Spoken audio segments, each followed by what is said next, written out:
It is confirmed, ladies and gentlemen. It is confirmed. XRP is exit scamming. Clutch your children tightly to your breast, as this might be the end for the Hold on, I'm getting a message from my producers. It's not an exit scam. It's a rebrand. Okay, sorry. Okay, my bad. Breaking news, ladies and gentlemen. It's just a rebrand. Sorry, I saw XRP and your mind just goes places. Meanwhile, Libra's backers seem to be getting cold feet based off the scrutiny that Libra obviously is getting from international regulators, and Bitcoin is ranging. We'll take a look at that and see what's going on. But the equity markets are falling off of a cliff. So let's check that out much more in today's exciting episode of Breaking Bitcoin.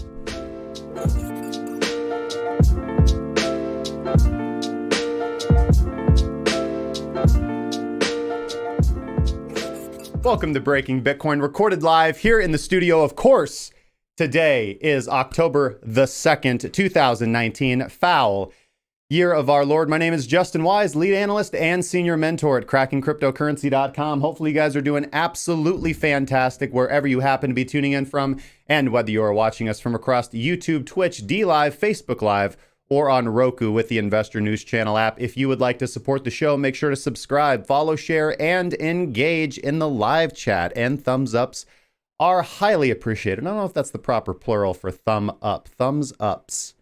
Is it two S's? I don't know. One way, we're going to figure it out, guys. We've got a fantastic show for you guys today. I don't even know where to start. We should probably start by giving away some cryptocurrency, as we do every single day on this channel, but not without a word from our sponsor. Of course, today's episode is brought to you by the Premium Trading Group. If you guys are new, experienced, or aspiring traders who would like to sharpen your skills and learn your own raw technical strategy, as well as participate in our community, make sure to head to the link in the description to see all that the group can offer for you.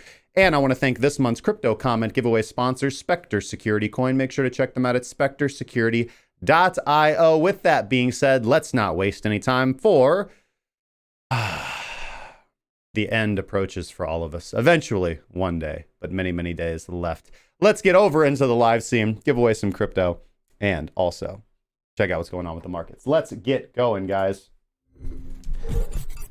Boom, here we go. Yes, we're going to talk about this guy later on. But before we do that, let's just load up the comments for yesterday's video.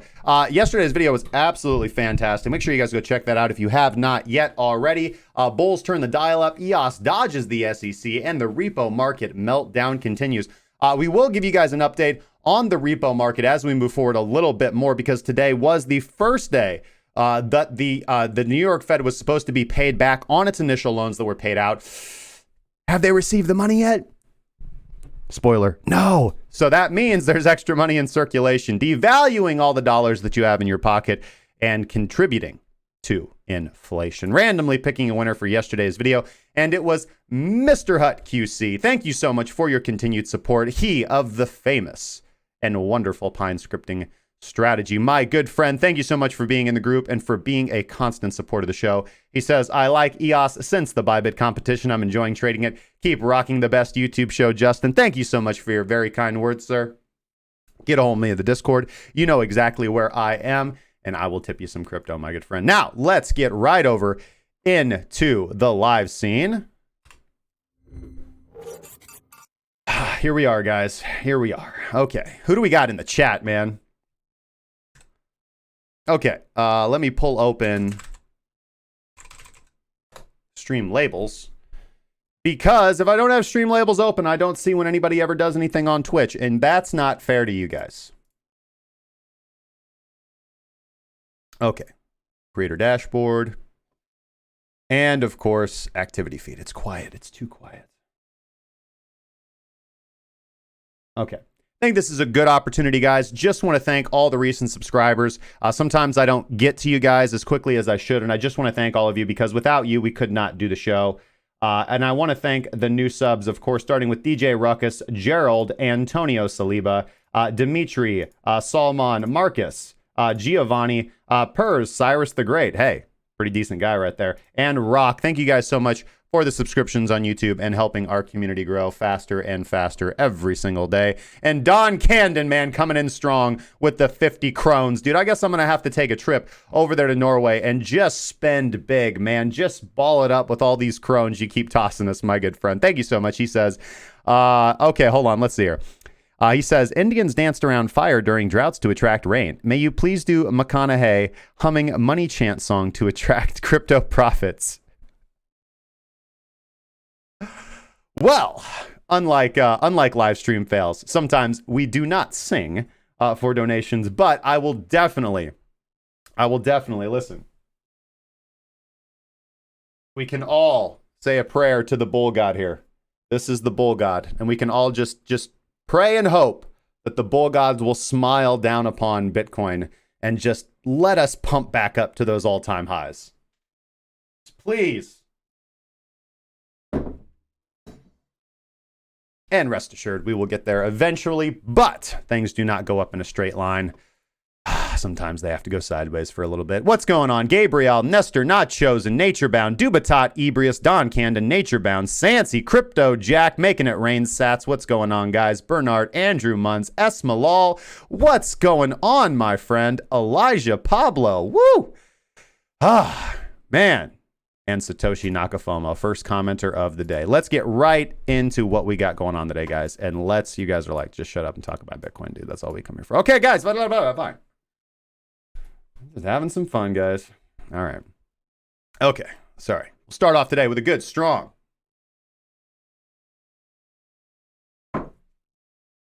sip on the old coffee. Overall, okay. Looking at Bitcoin's price, we don't have a whole lot to talk about right now. We will, obviously, if we can go down to the lower time frames, we can have kind of a good idea. Let me pull open my show notes and just make sure I'm not going to miss anything that I wanted to touch on with Bitcoin right here. Okay, good. Nothing dramatic of note. We are still ranging in this consolidatory pattern here on the daily time frame. Let's just kind of minimize this.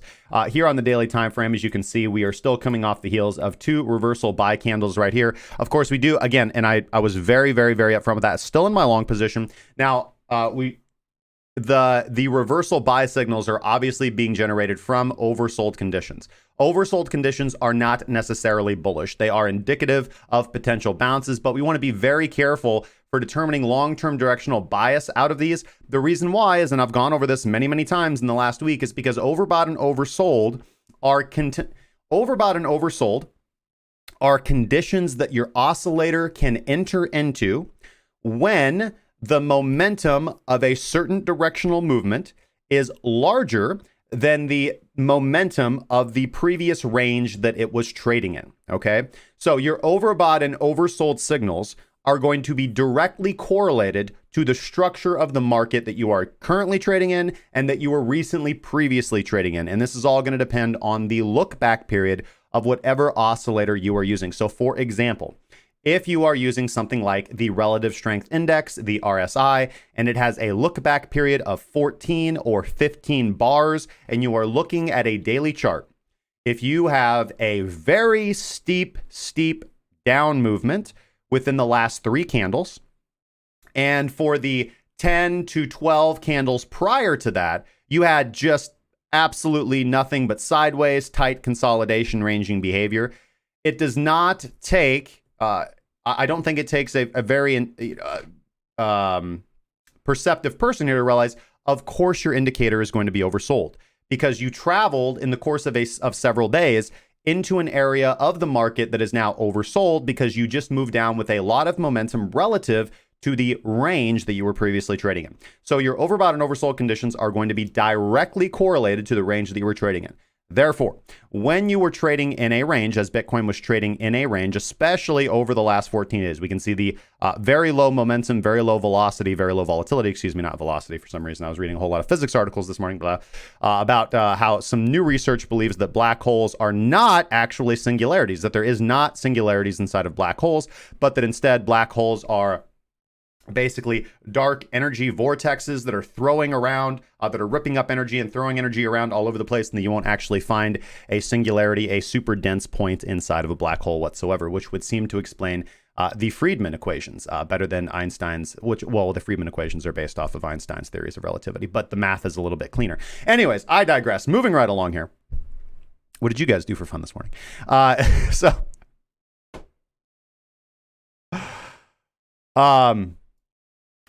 Because these buy signals are being generated from an oversold condition, and because we had a movement to the downside on high momentum and a lot of volatility in a very relatively short period of time. I'd say 1, 2, 3, 4, 5 candles really, obviously encompass the breadth and length, the majority of that down movement to the downside, the full girth of that movement to the downside. We're not really in a good position to be looking at these overbought signals as a very good time to be placing a long-term buy on Bitcoin. I know that there is a segment of cryptocurrency traders, and perhaps they're justified. I have people within my own circle that feel passionately this way as well. They are very excited about Bitcoin's price. They feel very confidently that we are going to move quicker than, faster than one would expect to high price valuations, like relatively soon. Q4 2019, 2020, I think we're going to see 6-figure Bitcoins or all-time high Bitcoins. And while that is absolutely possible, from a technical perspective, we don't really see that right now. In fact, if I were to be just 100% objective about what I am looking at at the chart in front of me when looking at the price of Bitcoin, it's actually quite concerning. Why? Because we have a very large, massive run-up. And of course, again, this is just where we're at right now. But again, let's get off of the ByBit chart and go to the Bitstamp chart here, for example. Here, we'll look at the Bitstamp chart, and hopefully we can see this with a little bit more objectivity. And I know this is probably a little zoomed out for you guys, and I apologize, but hey, we do have a high here. We have obviously a very traumatic event for many Bitcoin holders here when we did collapse from 6K all the way down to 3K down here. Okay, and the narrative, and I've gone over this before, the narrative that has been sold to us, has been sold to most of us, is that, institutions accumulated around here, and the fact that we didn't see a lot of resistance at the retest of 6K means that anybody that accumulated right around the 6K seal or floor of the 2018 bear market was actually not interested in capitulating or selling at break even or a slight loss once price returned back to that 6K valuation, and that institutional investors were here for the long run. Unfortunately, we have this big blow off top on high volume and high volatility, forming a significantly higher low from that 2017 high of December 27th, 2017. December 17th, 2017. May we never forget. And now we have, we moved sideways in a tight range in a distributive pattern, and we broke down from that range on a lot of volume and a lot of volatility. And what does a lot of volume and volatility after a period of low volume and low volatility tend to indicate? The beginning of a long-term directional trend. So this, from a objective standpoint, is more concerning than positive in the mid to short term let's say midterm for Bitcoin's price action. Long term. So when I look out several years, I'm still very, very, very bullish on Bitcoin's price for fundamental intrinsic reasons. Okay. I am an investor in Bitcoin. I've been dollar cost averaging into Bitcoin since I first became involved in the space, since I first decided to start actively being involved with Bitcoin. And I've continued to do so throughout all of this and continue to do so now. Now, I stopped dollar cost averaging into Bitcoin in April of 2019. And as I said previously, weekly closed the way that it did. I will begin dollar cost averaging back into Bitcoin and establishing a larger position due to the fact of geopolitical uncertainty and just how I would like to balance my portfolio over the next 5 to 10 years, kind of looking at the way that the market's going. However, I'm not in this realm where I'm highly panicked about the equities markets. The equities markets are collapsing right now, and we can see that if we go over and look at just any traditional markets right now. But that excites me. That excites me as a long-term stock investor. That excites me to buy the dip. Buy the dip is not something that only applies to Bitcoin. It also applies to equities markets. So if there's stocks that you're looking at, you're beginning to enter into an exciting time to begin dollar cost averaging back into the stock market. This is one of those few markets where Warren Buffett's adages hold true. Buy when other people are fearful and sell when other people are greedy. So anyways, again, I don't want to say this to spread a whole lot of FUD or get people concerned. I'm just saying from a raw objective technical standpoint, this is far more bearish than bullish, overall, just looking at this.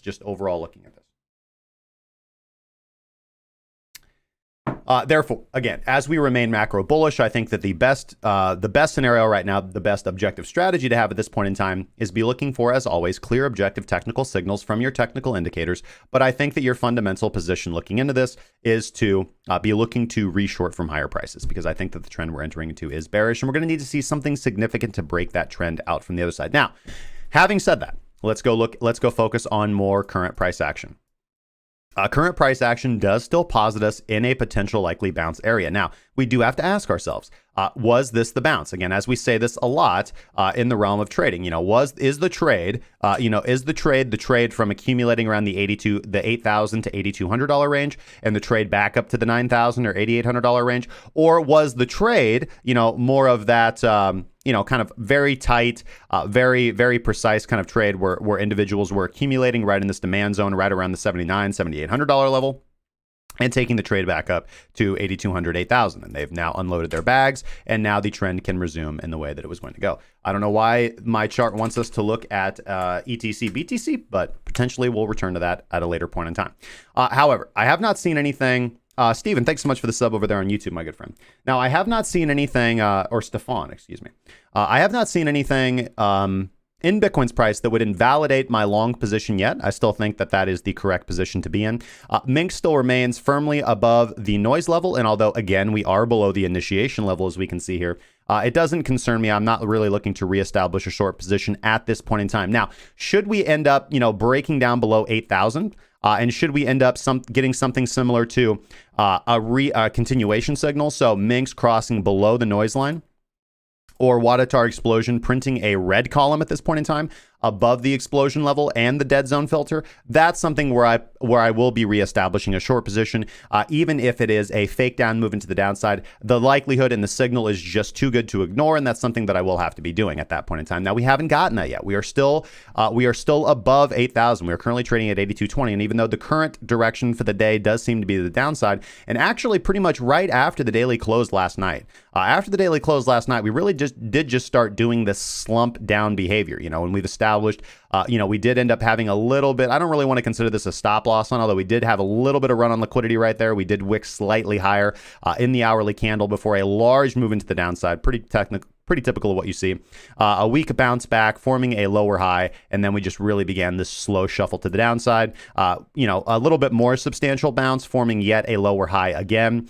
Now, we haven't taken out support down here right around the $8,200 level. We are still holding that support level on the lower time frames right here. So, holding this consolidation pattern, maybe seeing a few stabs down below this area is still okay for intraday bullishness. Again, potentially we might be seeing, if you're intraday trading this, this might be the area where you do want to be establishing some buys. But I think, because we've tested this area several times, you're really banking on establishing this area as support, and you really do want to wait and see. I mean, typically you don't just want to be calling the top. You don't want to be calling the bottom. You want to wait for some confirmation, see this level get established, and then see a high get taken out. You want to see market structure flip a little bit. You want to see a higher high, at least on the hourly, if you are looking to intraday trade this slightly. And again, overall, on the hourly, everything did flip bearish here. On the hourly, at least, where Wadatar explosion is flipping bearish, kind of setting you up for this movement to the downside. MINX exits the bullish zone and enters into the bearish zone below the initiation level, and of course Parallax turns bearish and has continued being bearish, has not flipped whatsoever. And again, it will probably flip bullish right around the same time we take out something of probably form something of a higher high at this point in time, which we haven't done. So overall, fairly boring. There has been a trade. Obviously, the trade was probably to the downside. There was about a 2% trade to the downside, maybe a little bit more if you were lucky enough to catch the top. This was an area where if I was in a short, if I had shorted anywhere near the top or anywhere around this price zone or anywhere in this price zone where any trending indicator would have got you in, so obviously we have a very large candle to the downside on that. You don't want to be entering shorts after a hugely volatile candle like that. But then you wait for the bounce back. And if you enter anywhere around here, of course, anywhere around here where all your trending indicators are telling you to enter anyways, then this is definitely an area where I'd be looking to take some profits off and move my stop loss to break even on the intraday trade. But from the daily perspective, from the daily time frame, there's nothing really here that's changed. I'm going to hold my long position open. And as I said, things that concern me at this point is price closing below 8,000. But really more what I'm looking for here is an objective signal from my indicators to re-enter into that continuation short at this point in time, which hasn't happened. So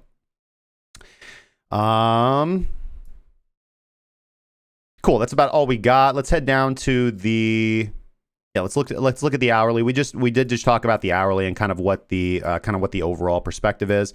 Looking at some horizontals, we do have a fairly well-established range, I would say, at this point in time. Again, not something I feel very confident about trading, but you can see these levels pretty cleanly.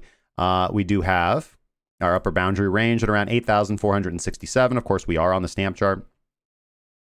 And then I would say that we have a fairly decent floor at 79.02. And Bitcoin's just largely been trading in this range. And reversion of the mean strategies have been pretty good at this point in time, because every time that we have, again, you can't really take this into account right here. But every time we've gone above that level, it's been a good sell. And every time we've gone below that level has been a good buy at this point in time. Now, again, that strategy works just fine until it does not anymore. And often it does not. It ends working with a lot of, it usually ends working in a very terrible manner.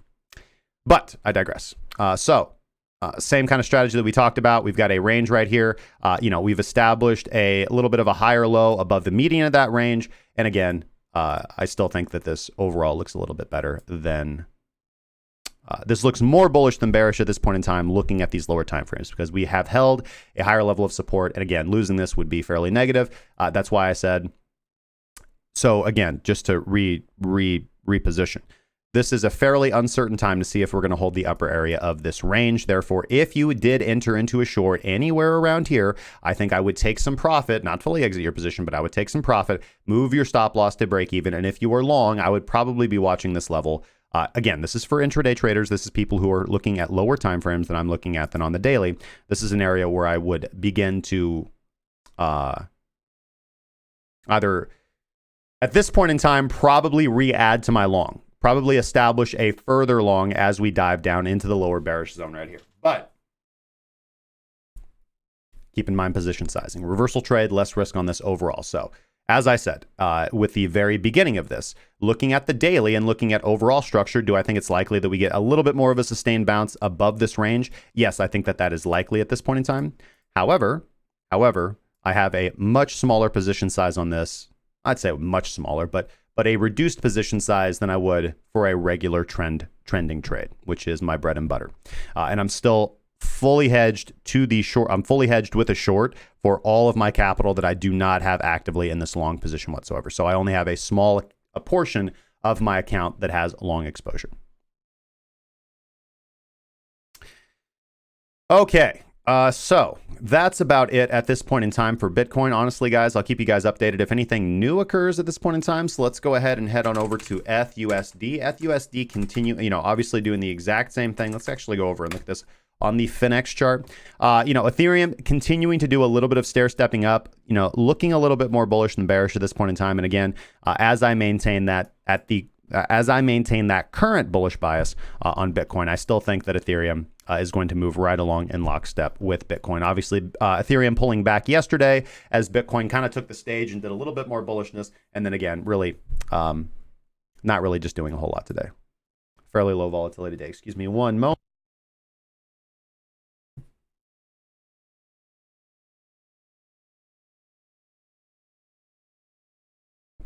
I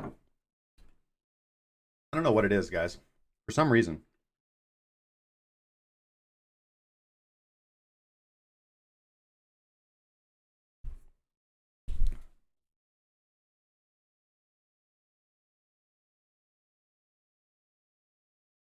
Okay.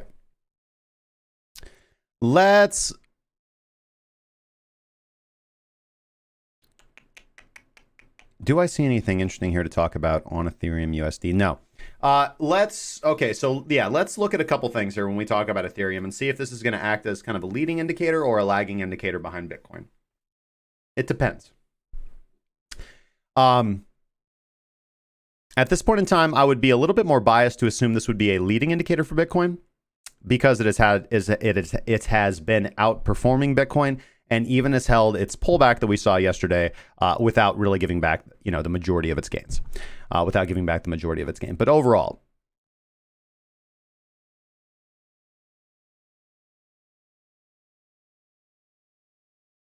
we kind of talked about this with the majority of altcoins. When you see a market that just continues to form lower highs and lower highs and lower highs. And, you know, you'll have people throw on the logarithmic scale as if that means anything or makes the chart suddenly more bullish. It doesn't. Doesn't make the chart any more bullish when you make it look different. You are looking at relative valuations because that's what everybody cares about. Nobody cares if the logarithmic chart looks like this. Nobody cares if the chart looks like this. The only thing that people care about is that this is an objective price level, and this is an objective price level, and this is an objective price level. And if you bought here, you are now down 90% on your gains. No logarithmic scales, guys. Logarithmic scales are for people that want to post fancy charts on Twitter. That's it.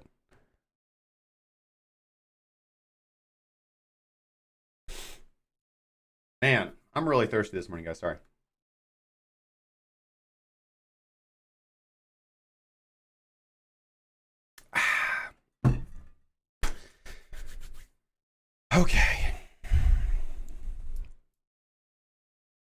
Okay, so we don't have a very clear trending signal from, we do not have a signal whatsoever to enter into a trending trade on Ethereum at this point in time, which makes a whole lot of sense. We've obviously had a steep movement to the downside. We've put in a couple long wicks to the downside, and we have given a little bit of a bounce off of that area. You know, again, I would still be a little bit more biased to the upside to see a little bit more bullish activity from Ethereum at this point in time. But my conviction in entering into a reversal trade on any dollar pair that's not Bitcoin at this point in time is zero. I don't really care how strongly Ethereum bounces back, because as I've said many, many times, I make the majority of my money from writing long-term directional trends, okay, and not getting faked out of the market. So as it sits with Ethereum, EOS, XRP, any of the major dollar pairs that I'm going to be trading on ByBit, I'm just not interested in entering them in a reversal situation when Bitcoin is the safer asset to be trading a reversal on, if that's what we're going to be doing. So everything is a by proxy for Bitcoin at this point in time. And so I will only be trading Bitcoin at this point in time for reversal purposes, because all the dollar pairs are going to move exactly the same. They're all going to move in the right direction. Yeah, really, really good hooch. Really, really good hooch, my friend.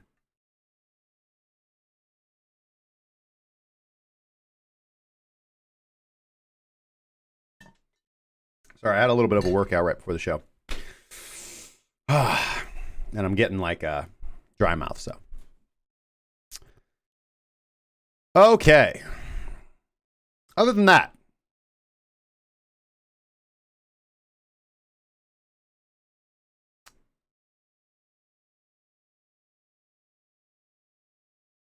add for Ethereum, looking over at EOSity.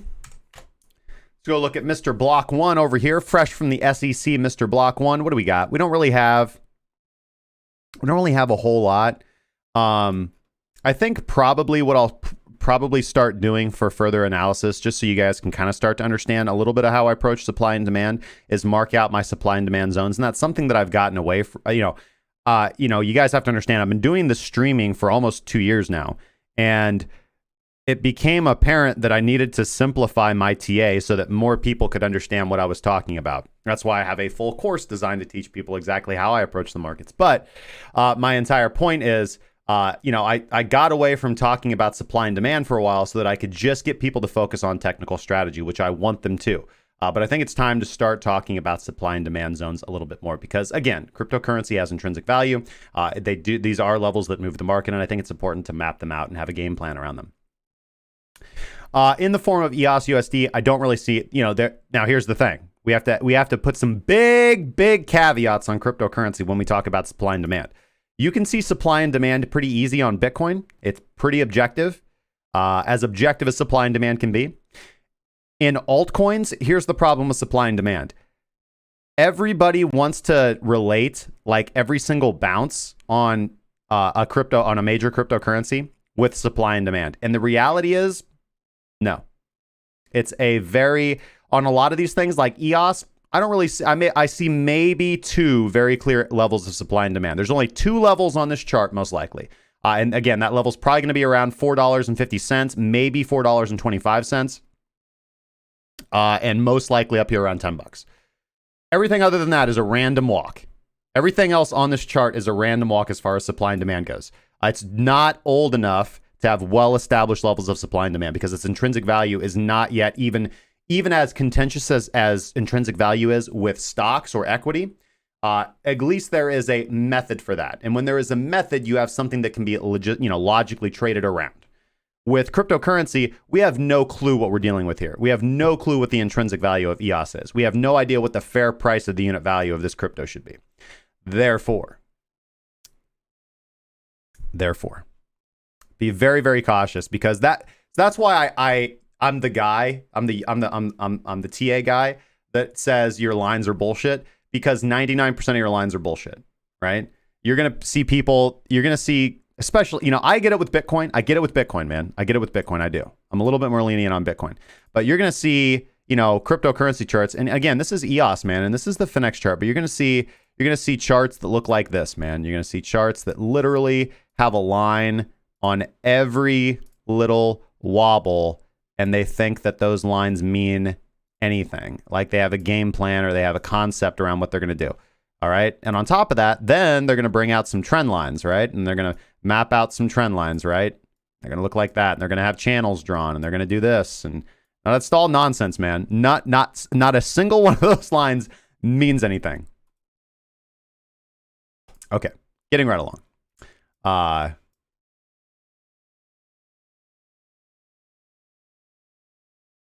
Again, there's maybe 2 lines on here that are good supply and demand zone lines. But again, with EOS, I mean, all the dollar pairs look like this, man. And I'm sorry, I wish I had more to tell you guys, but I am sitting, for the most part, EOS demand is you supply the founders. There you go, man. But for the most part, I mean, I'm right here along with you guys, dude. Like, we just had a huge movement to the downside. And, just being completely objective with you guys, I'm not exactly sure what's going to come next. I'm a trader. I respond to the market. We've had a steep movement to the downside. And anybody who says they know that we're going to V-bottom out of this is full of shit. And anybody that says that we're not going to move in a consolidation pattern for a couple months here, and anybody doesn't know what the fuck they're talking about. And anybody that says, yeah, man, like you got to stack your shorts in right now at the bottom because we're going down to $1 for EOS. They don't know what they're talking about either, man. So just waiting and watching, guys.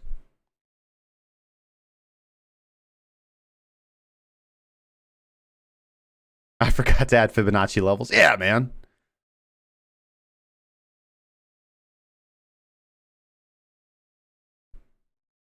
So we're all in this together, guys. We're sitting here, macro, with Bitcoin leading the charge. Macro, I am biased to the downside. I do think that we're going to see further downside. Again, I think that we're in a logical bounce area, lower risk on that trade because you just got, we got to do something, and it's a good setup. But and again, very tentative attention pointed to the altcoins at this point in time. Alt BTC trades.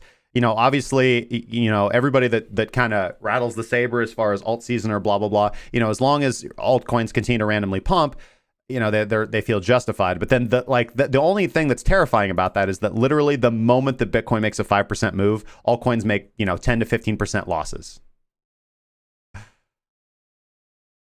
Dude, don't bash fibs. Sorry, man. Here, let me tell you exactly what I think about fibs. So Fibonacci's are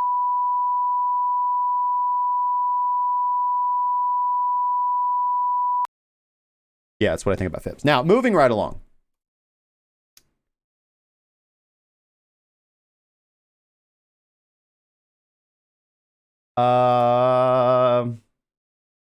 Let's go to our major. Let's go look at our major MEX pairs and see what the situation looks here for our major meth pairs.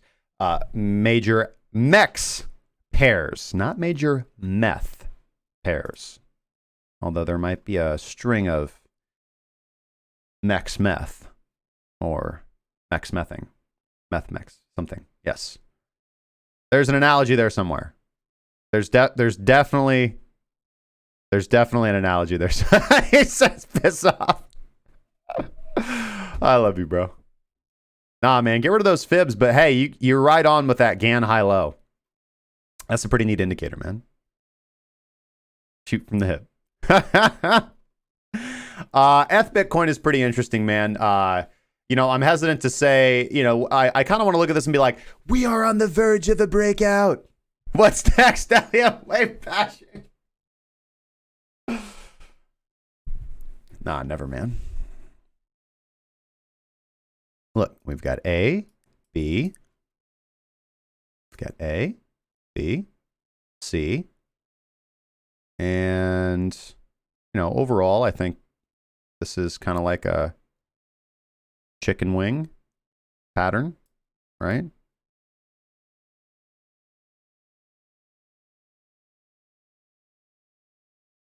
All right, this is a chicken wing pattern, right? With a wing-a-ling. So we're gonna have I don't really know what those are, just feet, right? But you know, we'll have A, B, C. Well, let's actually pull out the fib tool. I'm just having fun now. Sorry guys. I'll get to the real TA here in just a second. Okay, here we go. Yeah, so we'll have impulse wave 1, 2, 3, 4 up to the neck or the beak. The beak, yeah. And then probably a dip down to the wing. And then, yeah, just like that, right? Just a wing-a-ling pattern.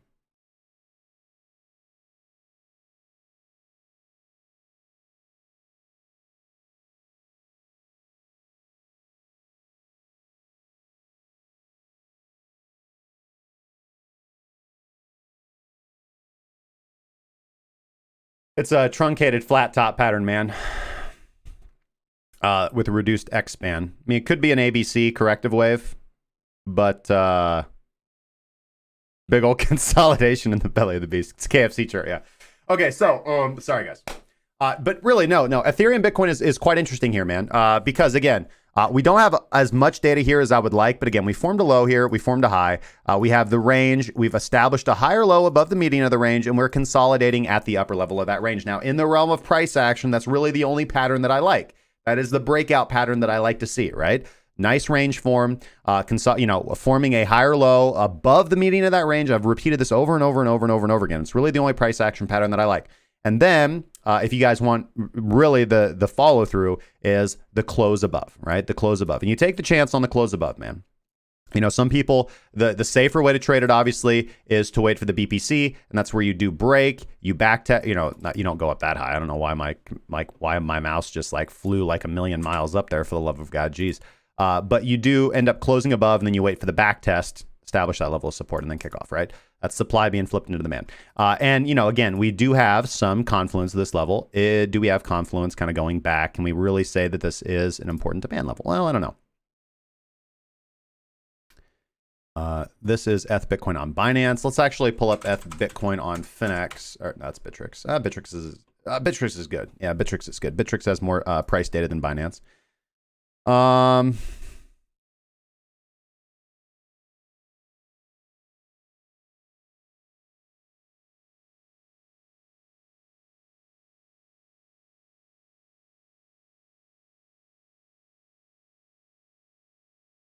Yeah, I mean, we're definitely. I mean, this is an area where I would be open to the opinion that this is somewhat of a significant level. This is somewhat of a significant level of supply at this point in time. Unfortunately, right? One would like to say it's demand. Unfortunately, we're below. And if you really look at this on a macro scale, for the love of God, look, we kind of have the ceiling of the 2016 market right here. It's broken through and forms a nice bullish breaker right here when we do end up breaking through in March of 2017. We have a steep movement down throughout toward the end of July 2017, and then we have that run up in the alt season of 2018. Obviously, guys, you guys remember that. We did hold that that level as a ceiling, and we've kind of given a couple weak bounces off of it for the majority toward the end of 2018, and then really we've just been in a bear market on Ethereum here for a while now. For I'd say the last about 3 months in 2019. Now we've broken below that level. We're back testing it as resistance. Now it'd be very, very nice to get a breakout above this level, but I mean, objectively, you do kind of you have to be kind of macro bearish, because it's like, cool, we're back at 2016 levels of valuation. Great job, Ethereum. You're doing a great job, man.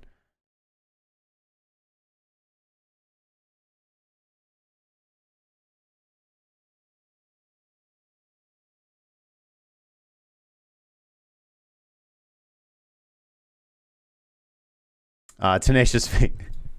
You're welcome, Hugo Chill. Highly appreciated, man. Me trying to make sense of Elliot. Yeah, Elliot died poor, guys. Let's see. Hey, Justin, listening to your comment, TA Chicken Wing, did you ever think of having a show of stand-up comedy? Love your show and watch it every day. Learn something new every day. Thank you. Thank you, man. Highly appreciate it, my friend. You know, I've never done stand-up comedy. It's always been fun, man. But I do enjoy thinking on my feet, man. Thank you. I appreciate it, brother. Freebird, thoughts on Monero? You know, I'm kind of like, you know, there's a lot of, I don't like to trade fundamentals, man, but there's just so much negativity coming out about privacy coins right now. And because I don't really feel that just because they're privacy coins, they make good investments. You know, there are some times in the realm of investing, even in cryptocurrency, where I'll look at fundamentals, like with Bitcoin, for example, and I'll think, and like EOS, to be quite honest with you guys, and a couple other things that I've talked about. And I'll be like, you know what? I think that has a good potential use case. I think that has a good, I think they have good token economics. And I think that therefore, that is probably a good fundamental, that's a good diversification of my portfolio, right? Because again, in the realm of cryptocurrency, I'm just going to be completely honest with you guys. The mentality or the potential for gains is very similar to penny stock investing, right? You're like, hey man, it's super, super cheap right now. It has the ability to gain a wide amount of exposure. This is developing technology. This is a new asset class. And really any prices around here, if you're going to throw, you know, a small portion of your portfolio into it, it does have the potential to return large gains. And again, I've diversified myself enough with my stocks and my real estate and everything that I do that I'm comfortable, that I feel comfortable doing that. It's not going to be for everybody. And I think that the sad thing is that a lot of people that are throwing, you know, I make this channel for everybody. This channel is for people who want to learn, you know, a very pragmatic approach to technical analysis and daily trading. Okay. I've been doing this for a very long time, and it generates objective, consistent results. And more than that, gives you the conviction to know exactly what you're doing when you just look at objective signals and objective facts, right? And I try to approach other topics that a lot of people have a lot of confusion about, such as the fundamentals of cryptocurrency and the fundamentals of investing and how to diversify and how to look at risk and manage your money and wake up on time and go to bed and make your bed and things like that.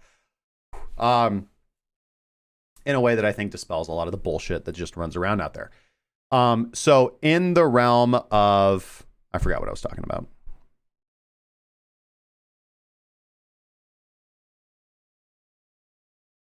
Lost my train of thought. I think it was the, privacy coins.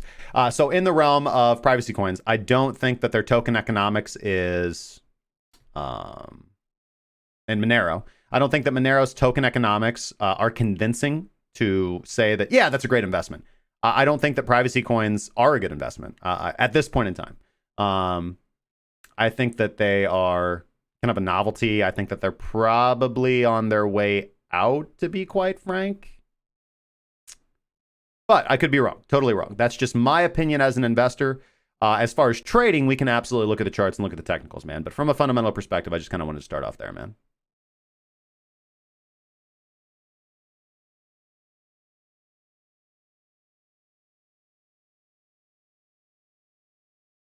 Was I a winning trader from the start? Absolutely not.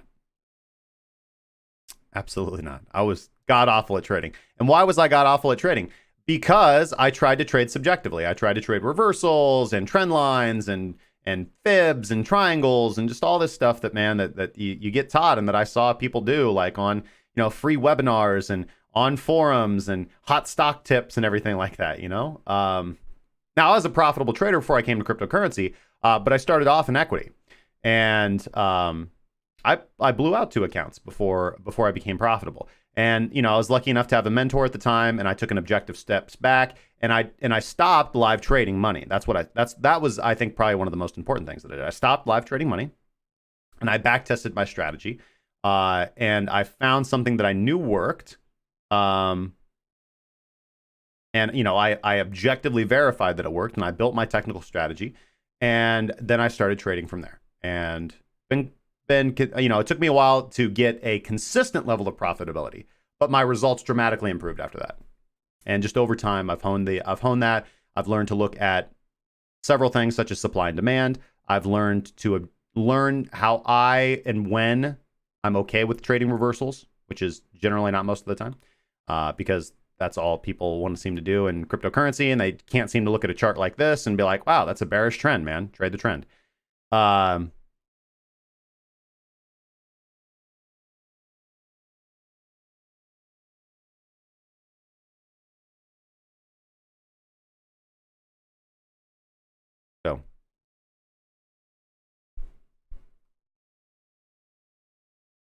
Okay, but looking at ETH Bitcoin, it's at an interesting price point right here.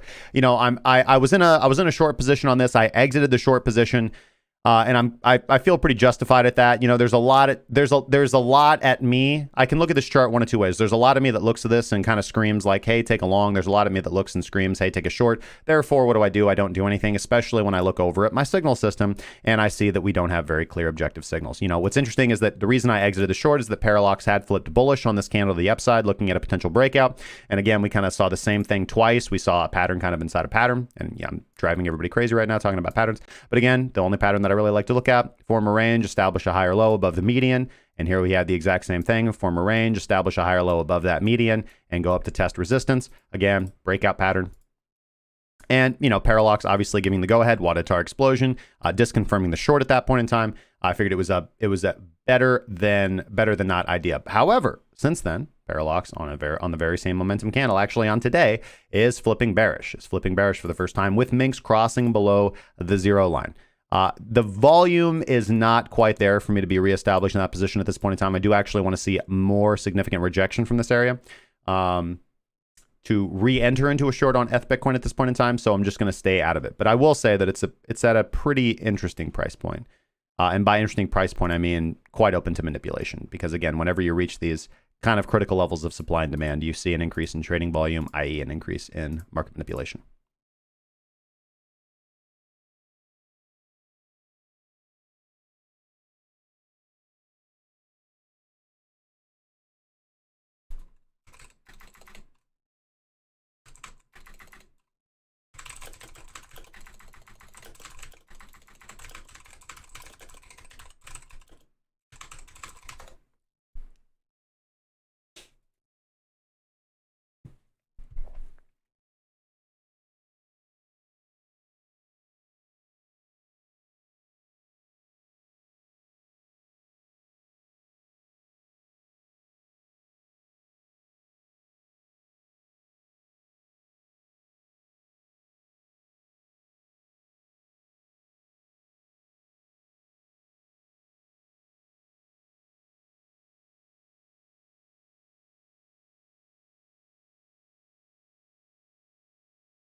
Where was I? Sorry.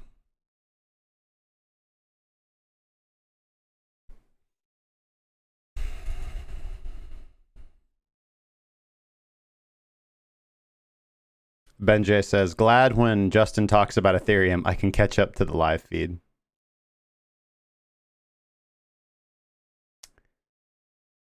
Squirrel? No, I was actually trying to figure out the correct information to answer Access Denied's question. You can definitely search for my name in Bloomberg if you want. I traded equity on my terminal. I didn't trade, again, familiar with the Bloomberg terminal, but I used Fidelity was my broker is how I traded equity. I've always used Nawanda, although I did at one point in time use FXCM. I am investigating IG for my Forex trading, so you're absolutely welcome to search any information that you want for me, anywhere online that you want, my friend. And as far as conflict of interest, I guess you'd just have to kind of go into a little bit more specifics on there. If Minx is signaling short, price above baseline, but Wada prints green column over explosion line, then hold on, let me rephrase that. Let me reread that. If Minx is signaling a short, price is above the baseline, but Wada prints a green column over the explosion line. Yeah, correct. If you're using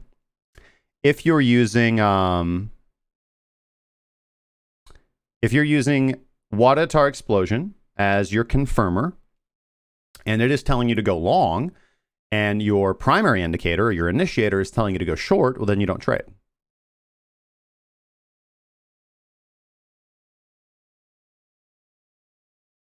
What do you mean no on IG? What's wrong with IG?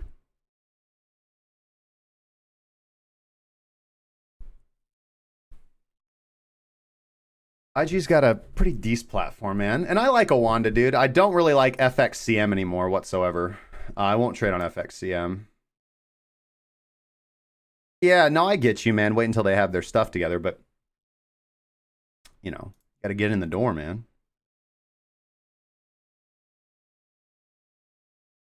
You never know. Maybe an error will actually benefit my trade instead of, you know, an error not benefiting my trade. For the one time in history, it could possibly happen like that, bro.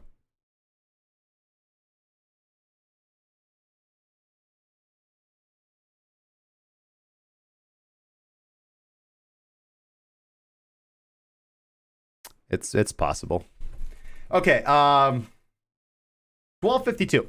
About 8 minutes. Losing my religion.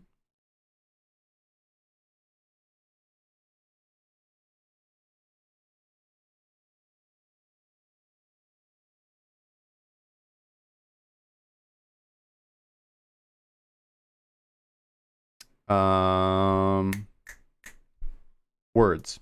Oh yeah, I wanted to finish looking at the major ETH pairs. This feels like we've been stuck here for quite a while. XRP BTC, very similar structure as well. I would argue against the significance of this level.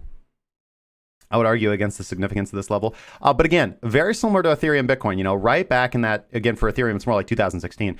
For XRP, more like back in the 2017. And let's see if we can get a little bit more market data on XRP. We're not going to be able to get too much.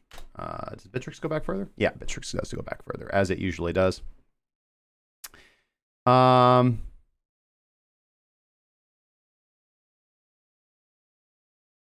Yeah.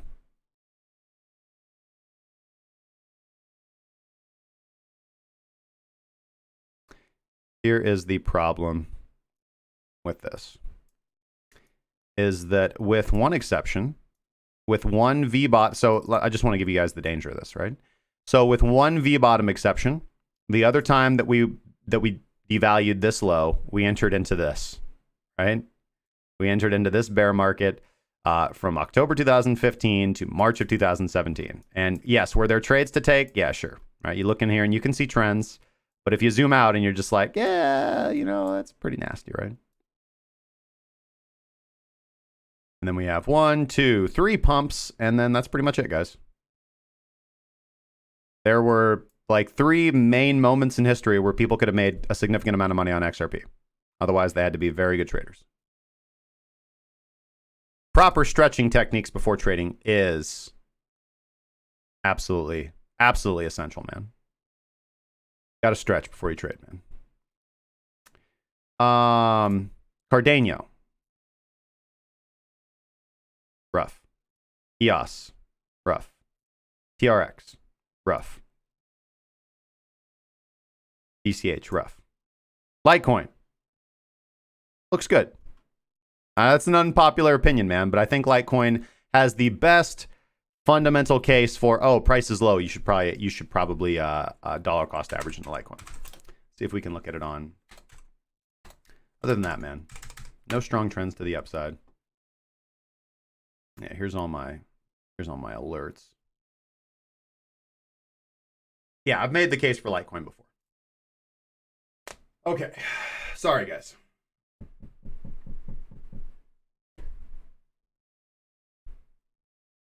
Do I know highly profitable reversal traders? I know highly profitable traders who utilize reversals.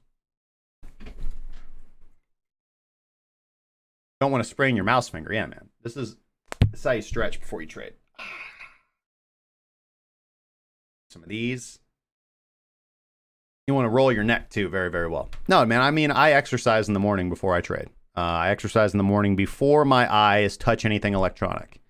I wake up, I get my body moving, I get my heart pumping, and I just come to terms with the fact that I am going to die eventually. And It's pretty much nothingness after that. So I need to make sure that that's kind of like that's how I live, guys. I'm sorry. I know that sounds like morbid to some people, but I'm very, very comfortable with my own death. And that's how I live my life. I think you gotta kind of start from base principles, right? A lot of people just walk around and they're like, oh, I'm just floating around and I just respond to things that happen in reality. And I think you kind of need to start off with the, kind of understanding the fundamental reality of your existential existence, which is, okay, I am a mortal incarnation. At some point, this incarnation will end. Not exactly sure what happens after that. Most of the evidence seems to point toward oblivion because that's what sleep seems to be like. And sleep is probably just death playing around. So therefore, it is my responsibility to utilize my life to its fullest potential. I'm not going to waste a second of today whatsoever. Nothing of that. All right. Then you get your body moving because that's absolutely important to good physical health. And then you go in your bathroom and you floss because flossing is absolutely essential to good dental hygiene. And then you come to your computer and you trade. That's how I live my life anyways, guys.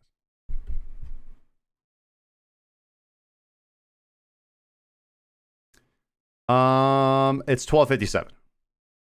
3 more minutes before we go to a break. When we come back from the break, guys, we've got a lot to talk about. We're going to just cut right through the fat. We're going to get into XRP. We're going to get into Libra. We're going to talk about XRP. We're going to talk about Libra. And we're going to talk about Venezuela because that is what's going on. That is what's going on in the market today. We'll also, if we get a chance, look at the Forex markets. Let's kind of close out the hour and just kind of go over to Bitcoin. And we'll see if we can see anything different. I mean, obviously not. There's, great, obviously arbitrage across our exchanges. We can see very few differences kind of looking through the major exchanges here. BTC1 and GBTC, very similar as well.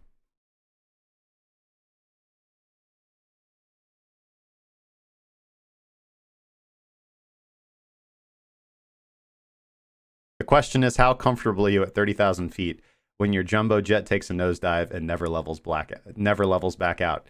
I mean, that's a situation where you want to be in where, to the best of your ability, the days leading up to that, you can think, all right, well, this objectively sucks.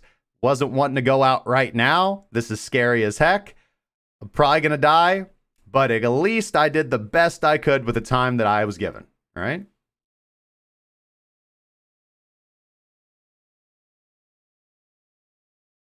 Neglect your teeth and your health will look like some of these altcoin charts after you lose that. Altcoin traders' smiles be looking like the Joker, man. This is GBTC though. Yeah, I mean, you got to have your brown pants on. When you're trading altcoins, you got to have your red shirt on. And when you're nosediving, you got to have your brown pants on. That's how it works, guys.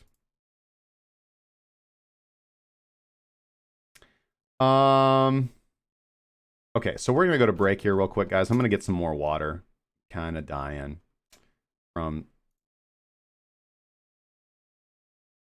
I'm going to make sure here. Yeah, Mr. QC. I want to make sure I write you down. Make sure you get credit, my dude. Okay.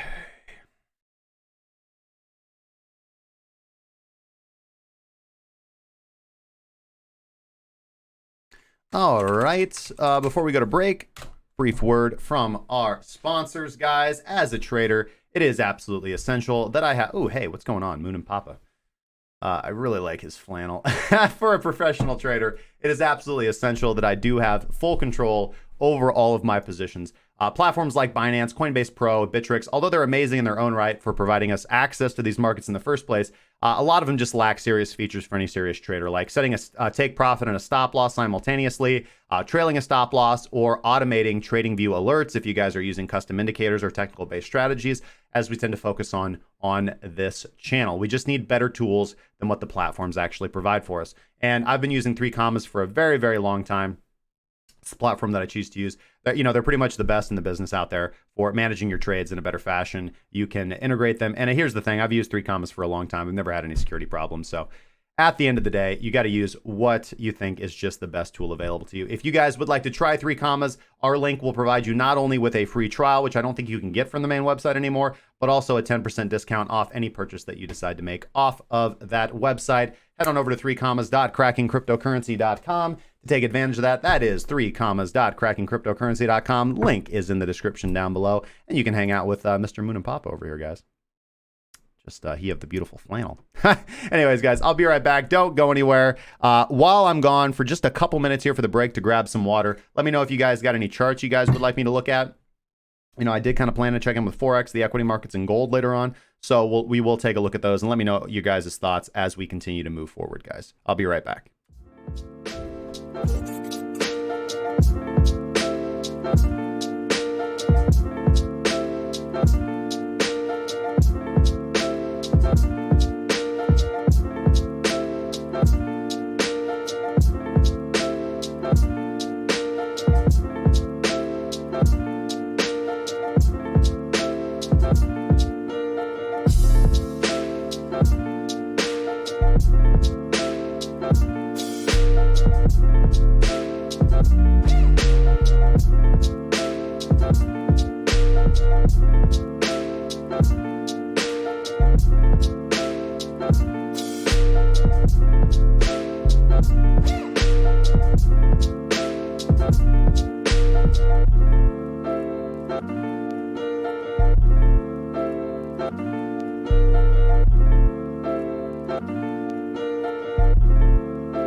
Hey guys, welcome back to the show, and we're going to get right into the news segment right here. There are some interesting developments coming up that I want to talk about. We're going to talk about Libra first, and then we're going to get into Ripple, ye old XRP, zerping it up.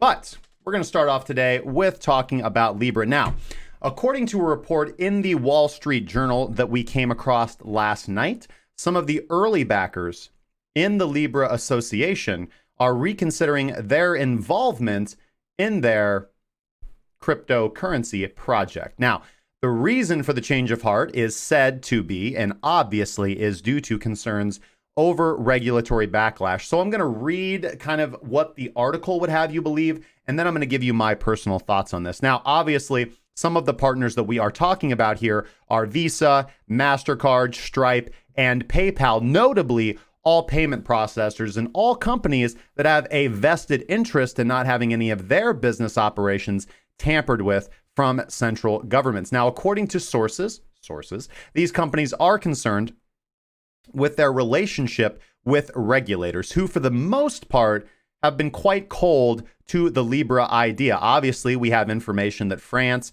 and Germany have already vowed to block Libra in their countries as they feel that Libra is a threat to their sovereign fiat currency. Now, indeed, the concern may be that a foray into the cryptocurrency space may lead to regulatory scrutiny into these companies, which may upset or even jeopardize their normal business operations as leading payment processors. In some instances, certain partner company executives have refused to publicly endorse the Libra project over fears that it may attract unwanted and unnecessary attention from regulators. Now, this is kind of being drummed up by the fact that later this month, the Libra Association is scheduled to ask the 28 founding members to formally, ratify their commitment to the Libra project by signing the organization's charter.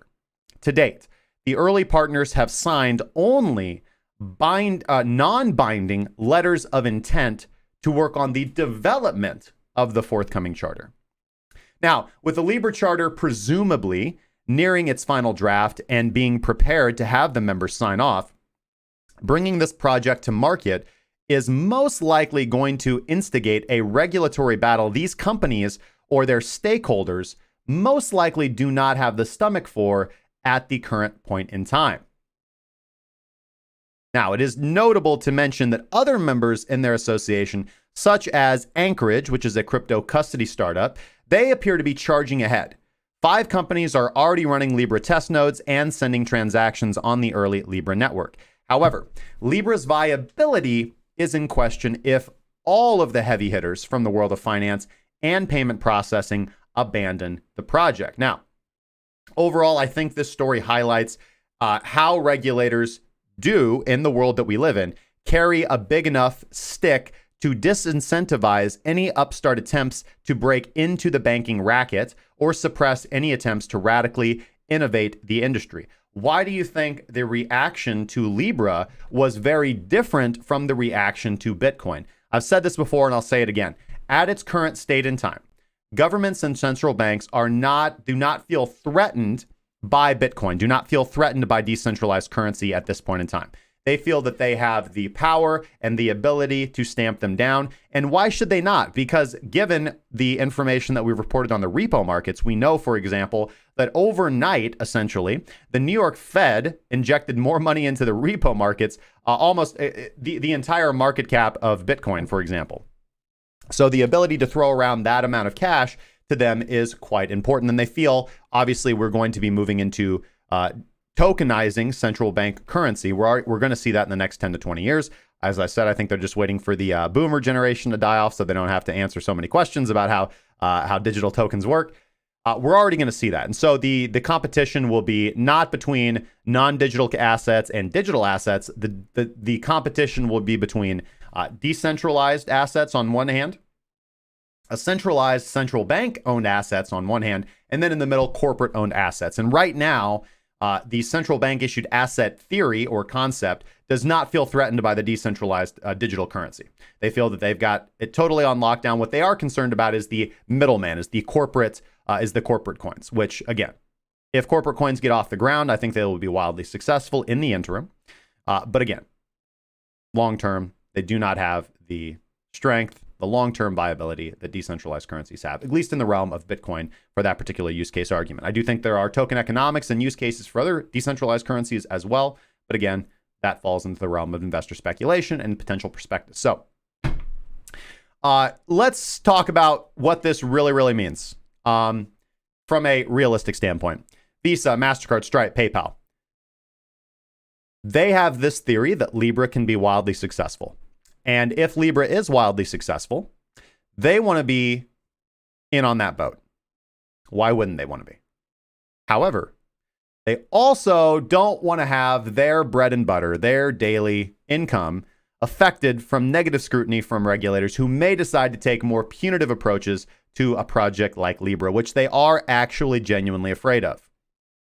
So it's very similar to a high school situation where there is a popular kid who is a friend with kind of a scrappy upstart underdog.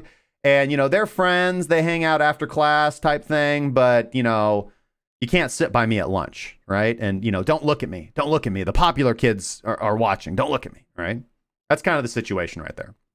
With Libra being the scrappy underdog and, the popular kid, maybe not the popular kids, but the friend, in this case being Visa, MasterCard, Stripe, PayPal, who are like, yeah, man, like if you're wildly successful, we definitely want to be in on that. And we totally got your back if you're like wildly successful. But right now, like when everybody's like trying to like come at you, when the popular kids are making fun of you, like, yeah, I mean, we're not really gonna kind of come to your aid, man. Like if the bully like comes over and starts beating on you, like, yeah, we're not gonna help you out, man. Don't expect us to hop in there and pull the bully off of you, man. You got this, right? You've been doing push-ups. Don't worry about it. That's really how I view this entire situation. As with all things, all these companies are moving in their own self-interest, and they want exposure to a potential successful market. At the same time, they want to reduce their risk exposure, and they don't want to get on the wrong side of regulators. So, it's going to be really interesting to see who formally signs the charter. Honestly, I think that Libra will get very wishy-washy with this and continue to accept less and less and less pressing letters of intent or ideas or concepts. And it's quite possible that going down this route, Libra ends up just fizzling out, or their launch just doesn't work and isn't successful, or it launches. I think, honestly, the goal here, most likely for regulators and for those who do not want Libra to succeed, and by those who do not want Libra to succeed, I mean nation states, I think likely what is going to happen is they're going to manipulate the situation to where Libra is totally allowed to launch, but it's been beaten down so much and reduced to the point that it's not anything. It's just a very low level of adoption. It's not a real threat to central banks. It's not universally accepted, and they just let it fizzle out and die as an experiment, which is kind of their idea with Bitcoin. And they just did not understand how wildly successful or wanted Bitcoin would be. But again, I think that it's going to take these corporate coins or central bank tokenized digital assets before, to really bring to light why something like Bitcoin, why something that is decentralized, government hard, censorship resistant is a better alternative. Because right now, central banks can make the case that they're like, listen, central currency is strong. Cryptocurrency is frail. We're going to digitize, so we're going to have the convenience and the efficiency and all of that Bitcoin offers, but you don't have to take any of the risk because we got you. It's all insured, blah, blah, blah.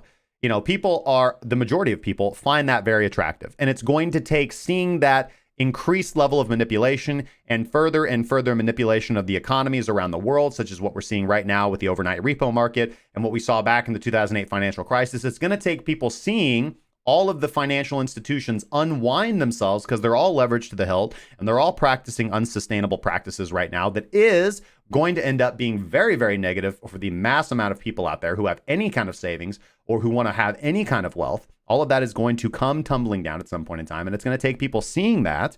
And it's going to take that, I think, for them to realize that, oh man, there really is something to this cryptocurrency thing. And kind of bring in that maybe second or third or fourth or fifth, whatever it is at that point in time, massive wave adoption. Massive wave of adoption. Let me know what you guys think down in the comments section down below. Don't really have a question of the day. We'll kind of come up with the question of the day probably at the end of the show. Should have asked it at the beginning of the show. I apologize. So let's get into the next story here.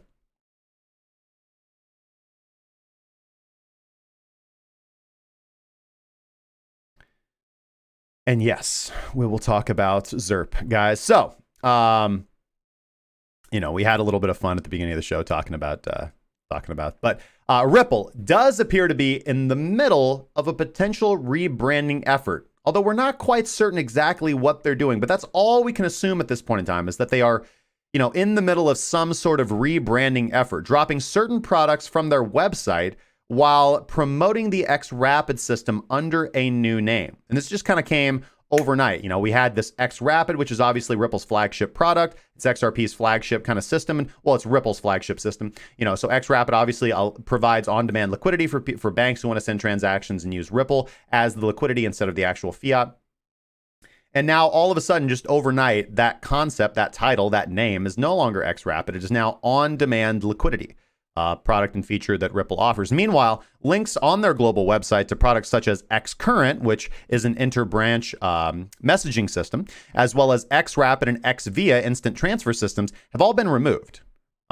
Instead, as I said, the page which hosted the details on their XRapid system and invited customers to join now appears to have been renamed to On-Demand Liquidity, or ODL. Very convenient. You had an H on that and it's HODL for short. There is even a quote from the recently acquired MoneyGram extolling the benefits of ODL, which I will now refer to in the future as ODL, and reducing operational cost and high-speed global payments. Now, this pivot to on-demand liquidity branding may suggest that Ripple's marketing is looking to emphasize liquidity, which is an area where current financial institutions are showing signs of weakness and where Ripple may be looking to take the advantage in the coming years, which is an interesting business tack for Ripple to take. Now, Ripple has also been on somewhat of an acquisition streak, having recently acquired Iceland-based crypto trading firm Algrim, which we didn't really talk about, but yes, they did acquire the crypto trading firm Algrim, which is located in Iceland, which followed just days after their acquisition of the Logos network. The Logos network aims at providing value-added services to the RippleNet customers. So these are pretty bold moves from Ripple. And now rebranding does suggest that they do have ambitious plans to continue global adoption of their XRP token. Now, there is, of course, and this is really what people are kind of focused on, there is, of course, the curious matter of 1 billion XRP being unlocked from their escrow account yesterday, worth about $250 million USD. Now, we do kind of have to go back to the, we've talked about this quite a bit. When we're talking about Ripple, we do have to kind of go back to this original argument. Of course, you have the kind of Twitter community on one hand that says that XRP is dumping their token on top of investors' heads, and this is just a very long, well-drawn-out exit scam. I tend to not agree with that. Then you have the other side of the argument who calls those people ridiculous, and that they're just kind of screaming for attention. And they're saying, listen, XRP is unlocking tokens so they can distribute the token more, which, having talked to a lot of token developers, having talked to a lot of founding members of projects, is kind of the idea. You do want to promote mass adoption, and to do that, you just need to stick your token in as many people's hands as possible just to get them aware that this thing exists. You just give the thing away. Back in the day when Bitcoin was first around, Bitcoin conventions, Bitcoin evangelists used to just travel around and give Bitcoin away for people when it was sub $1, when it was sub $5, when it was sub $10. Of course, that doesn't happen anymore. You cannot go to Bitcoin conventions and get free Bitcoin. That just doesn't happen anymore. But that's kind of what happens when something is wildly popular and successful. So, I'm going to leave it up to you on whether these developments are positive for Ripple or negative for Ripple. we do like to poke fun at Ripple quite a bit. This is the Ripple website right here, and you can see where the link to on-demand liquidity has been replaced down here at the bottom. And on the splash page for these things, which was payment networks from RippleNet, the links to the links to Xcurrent and other things have been removed and just replaced with this concept of on-demand liquidity. And so I do think that that is an interesting tack for them to take, given the problem of liquidity in the markets. But liquidity isn't the only problem in the markets that we face today, right? It is rehypothecation. It is the fact that banks are leveraged to the hilt. And liquidity is really granted, liquidity is definitely an issue because it is only the ability for these banks to continue to approach, for these banks to continue to approach other lenders, other banks, and continue to receive liquidity to fund their operations, flip a quick buck, pay the loan back, that allows this entire pyramid scheme to continue in the first place. And again, it's not a sustainable system. And we saw that in 2008. It only takes one bank claiming bankruptcy to send the whole system tumbling down. It only took Lehman Brothers back in 2007. So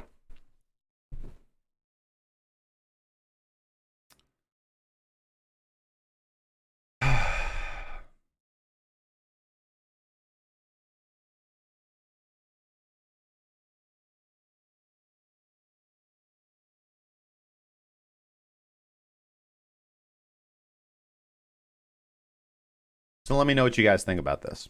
Is this a clever marketing tactic from Ripple? Are they rebranding? Or do they just realize yeah, man, nobody gives a crap about Xcurrent. Nobody gives a crap about any of that stuff. Let's just remove those products in the middle of the night. And HODL sounds cool. Let's drop that H off and rename our flagship product HODL. Yeah, that works. That works. You guys be the judge of that. Okay, last story of the day, and this brings us to Mr. I mean, just look at how handsome this guy is, just how handsome he is. So speaking at a televised press conference, President, and I say those words with slight bitterness, President Nicolas Maduro said the government, this is Venezuela, obviously, for those of you who have been living under a rock, will activate a cryptocurrency payment method for citizens, quote, very soon. And this is happening. The finance minister and Venezuela's central bank have new instruments which we will activate very soon so that everyone can do banking transactions as well as national and international payments through the central bank's accounts, Maduro said on Monday. Venezuela is working within the cryptocurrency world, end quote. So Venezuela's central banks is said, and obviously this confirms it, running internal tests to determine whether it can hold and manage cryptocurrencies in its reserve. I assume they will. All they need to do is grab a ledger. Come on, man.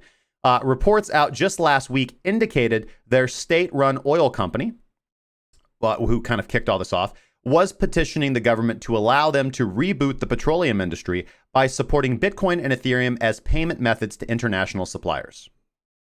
President Maduro's comments suggest that the government is willing to go even further than that by expanding and sanctioning the use of cryptocurrencies by its citizens in the wider economy with the support of the central bank and presumably their entire retail banking industry. Now, U.S. sanctions have largely isolated Venezuela from the global financial system, contributing to the country's financial crisis. Maduro's government has had to scramble to find alternative solutions to skirt international restrictions and keep the company from sliding further and further into economic disaster. Now, the self-declared president, that's why I say president with slight hesitancy, and opposition leader, the Western-backed and CIA-linked Juan Guaido, said the regime's use of cryptocurrency shows desperation. To resort to that kind of subterfuge emphasizes the economic crisis the regime is going through. Well, of course, sanctions, crippling an economy. While Maduro responded to the CIA plant by saying Donald Trump and his sanctions are blocking Venezuela from carrying out transactions in any of the world's banks. There are other formulas to pay, and it's what we're using because our payment system works perfectly in China and Russia. So there is an interesting narrative that is forming here that I do have to touch on as a Bitcoin investor. And this is going to be interesting to talk about as somebody who lives in America, as somebody who likes America, as somebody who is a proud American, and as somebody who invests in American equity.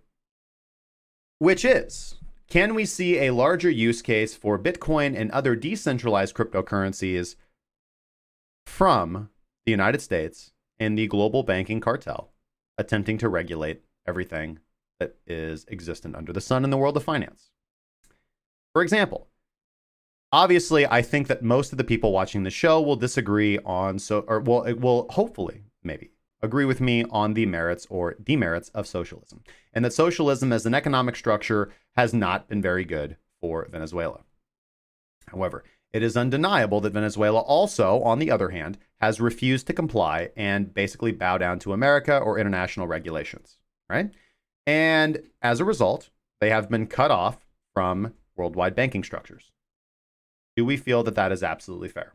Do we feel that it is a good idea to make an already terrible situation even worse?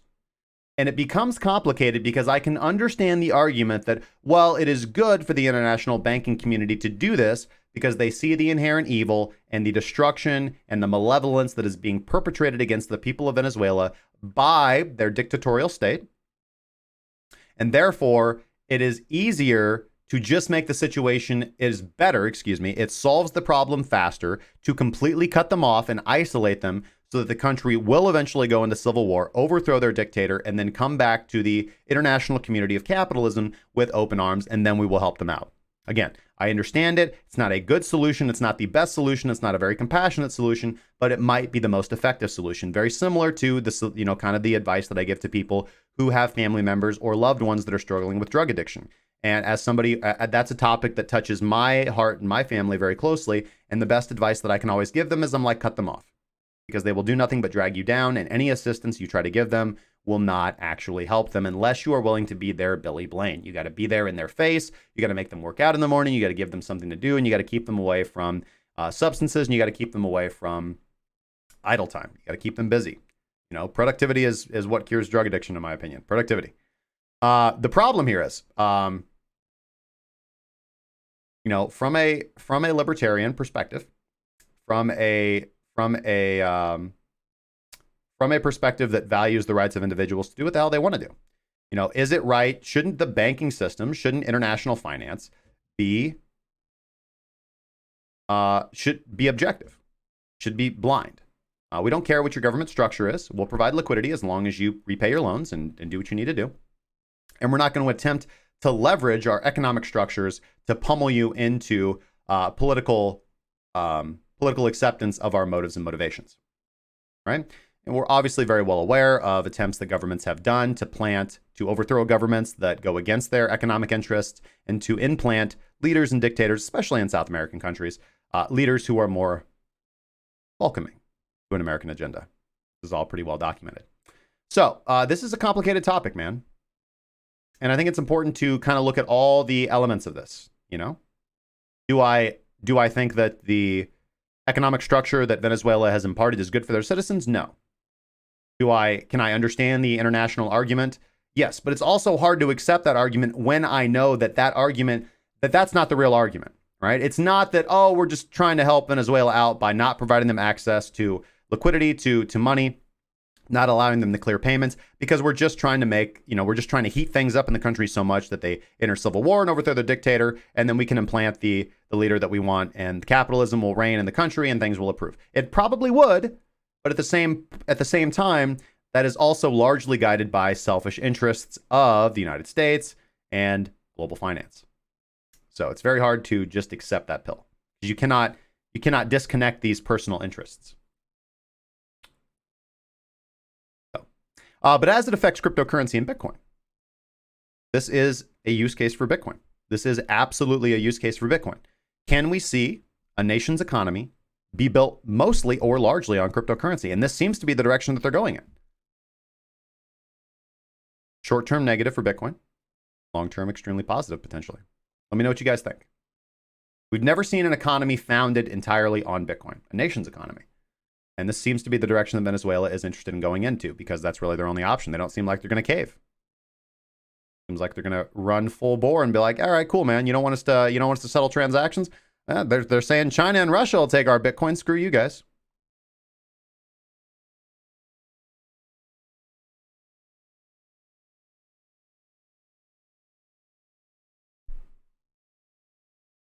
All right. let's slide it back over into the live scene. Get back to the price of Bitcoin. Guys, we're drinking too much water over the stream. Need to take a quick break. I'll be right back in just a minute, guys. Don't go anywhere.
And we're back.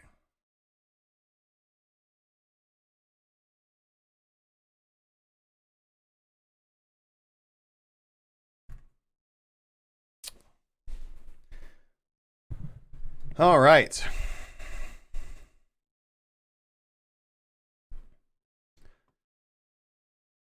Are we back on the stamp chart, guys? And not a whole lot of activity yet. Let's go back down to the hourly and just monitor Bitcoin's price.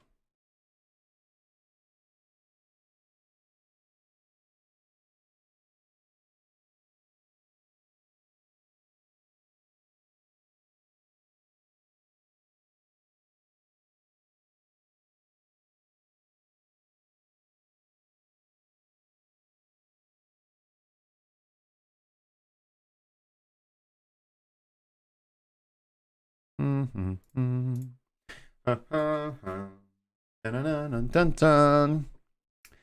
I do have cottonmouth, yes.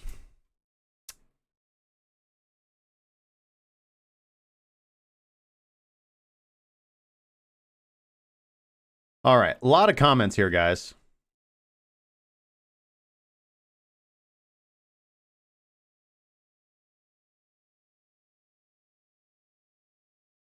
A lot of comments. All right, so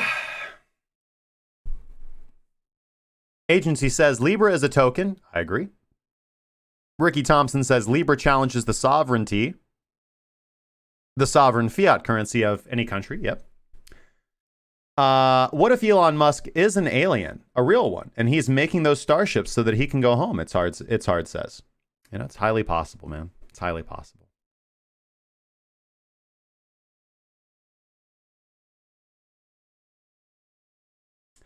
Wendy says, anyone want to go halvesies on a Libra node? Tokenizing central banks is a due date set by the IMF, set to be January 1st, 2020, not 5 to 10 years.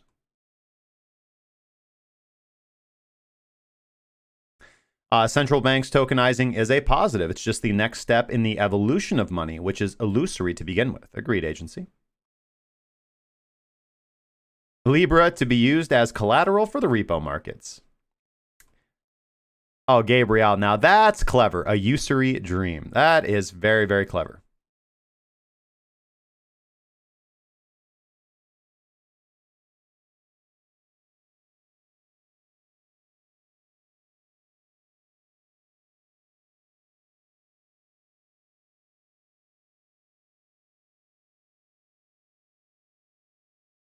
Ricky says he agrees on my point that Libra will show the difference between Bitcoin decentralized versus Libra centralized, not only to governments, but to the masses. I agree.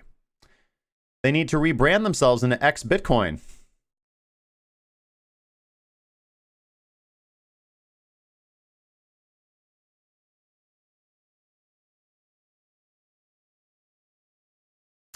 XRP took a dump on my head, and I said, thanks for the hat.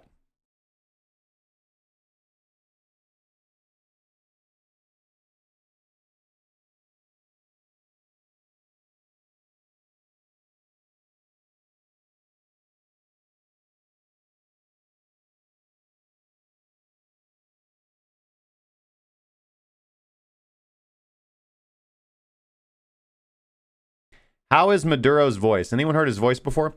I don't think that I don't think Maduro is the guy that used to do the singing. I feel like that was the previous dictator. Maybe it is Maduro. I'm not exactly sure. What's up, Wally?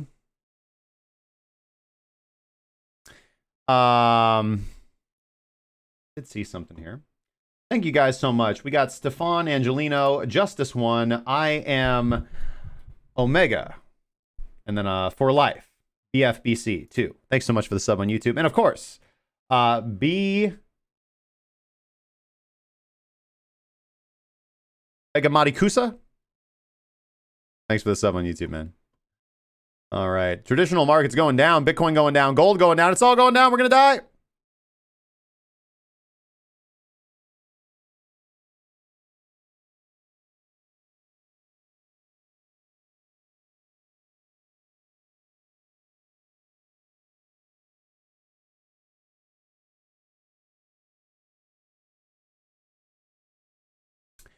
Crypto Jack says they will not open up the state oil businesses to foreign investment, and that leads to economic hitman tactics. Yes, I absolutely agree.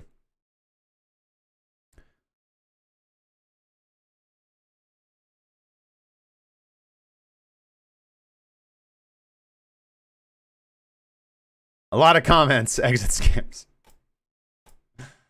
Genetics, what's going on, man? Yeah, anytime I have XRP in the title, get a lot of comments. You know, the other thing too is, I was kind of talking about this with the team before the show. You know, it's like anytime we put XRP in the title, we tend to get a lot of people in here who are like, I don't know. It's a little bit of tribalism. I'm absolutely okay. I don't think that anybody's bad, or I disagree with people fundamentally on the viability of XRP. But you know, absolutely, people are welcome to hold their beliefs. And maybe it's my bad for taking a little bit of a, you know, joking attitude toward them, but that's just me, and that's how I approach things, man. I feel that if we cannot laugh, you know, it's like, you know, for example, man, like I've been in Bitcoin for a long time, and you know, in the bear market, you know, I guess you could call me a Bitcoin hodler. Now, again, as a trader, I short sell Bitcoin all the time, but I'm also an investor in Bitcoin, and that Bitcoin sits in my cold storage and has not moved since I began accumulating Bitcoin when I first became involved in this space. And so, as an investor in Bitcoin, when price goes way down, I mean, you just got to laugh about that.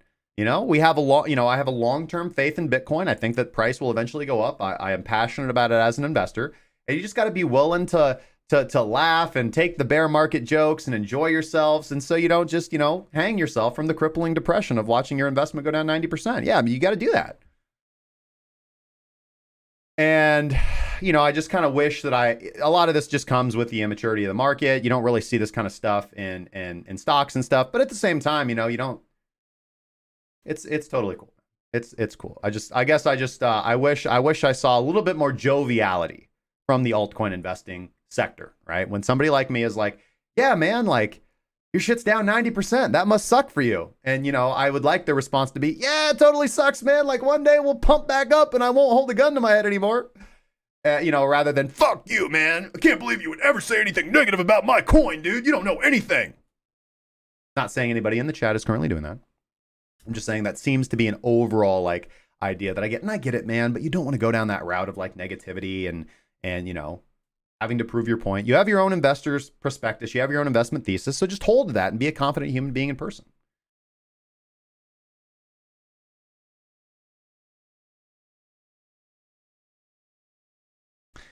Senor Gains a lot. He says, any tips for a confirmation indicator besides WADA, ATAR, Explosion, or generally any tips where I can find some good non-standard indicators, like RSI, for example, the backtest? I think that, I mean, listen, there are some fantastic indicators out there. Just going to, I'll just kind of show you the best place to start, I think, right? First, we want to go to tv.krakencryptocurrency.com, click on the scripts button, and try adding any scripts that are publicly available to your chart. That's where I'd start. But then after you've done that, we just want to go over to the overall scripts for TradingView. And then we kind of want to sort by...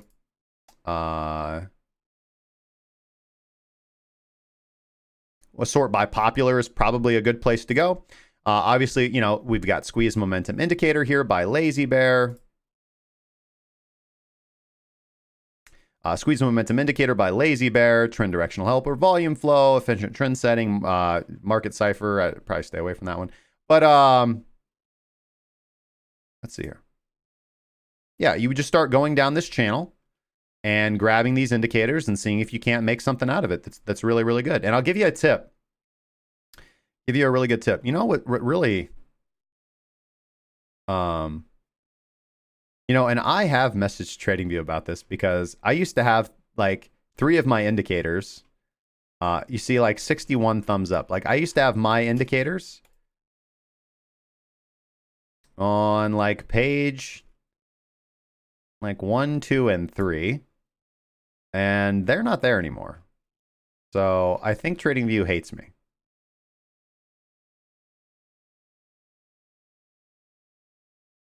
For real.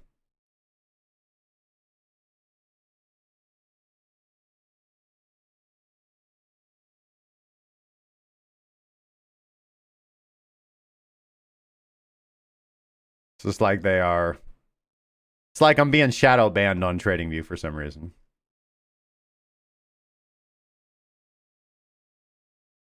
I digress.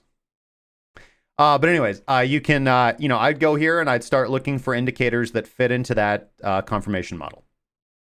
And when you're looking for, a confirmer, remember what you want to do is you want to pull up whatever your initiator is, whatever your big dog baby is, and look at all the losing trades and tweak your confirmer to let you not take those trades and pretty much let you take all the winning trades. That's what you want to do. That is the proper way to look for that is the proper way to optimize a confirmer to your initiator. Don't optimize your initiator to your confirmer. Optimize your confirmer to your initiator.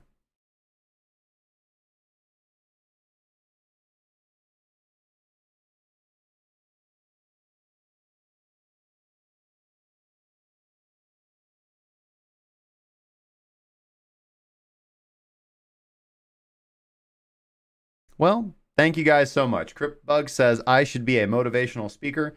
I do speak motivationally from time to time.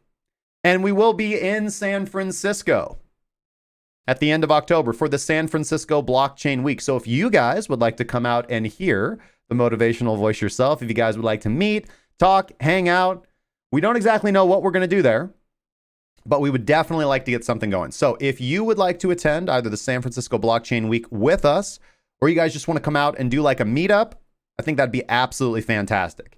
Anybody that's interested in that, get a hold of me on Twitter, get a hold of me in the Discord. I'd really like to kind of get ideas for who all would like to be there and who all would like to attend. So not exactly sure what I want to do, but I'd like to have a good time when I'm down there. And you guys are absolutely fantastic. So as long as you promise to not, try and come like cut my face off or something like that.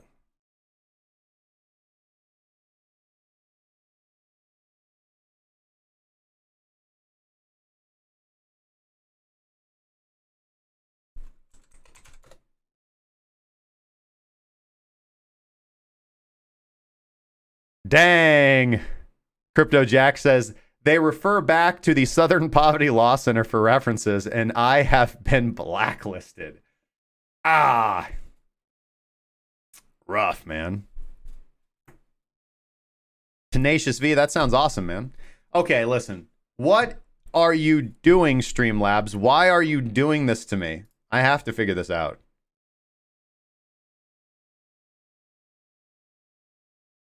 So we should probably start with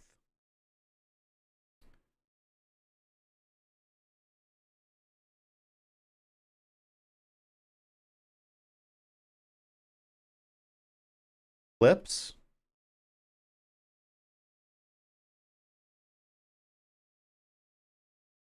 Okay, yeah, there's only one clip. There was a clip made 8 days ago.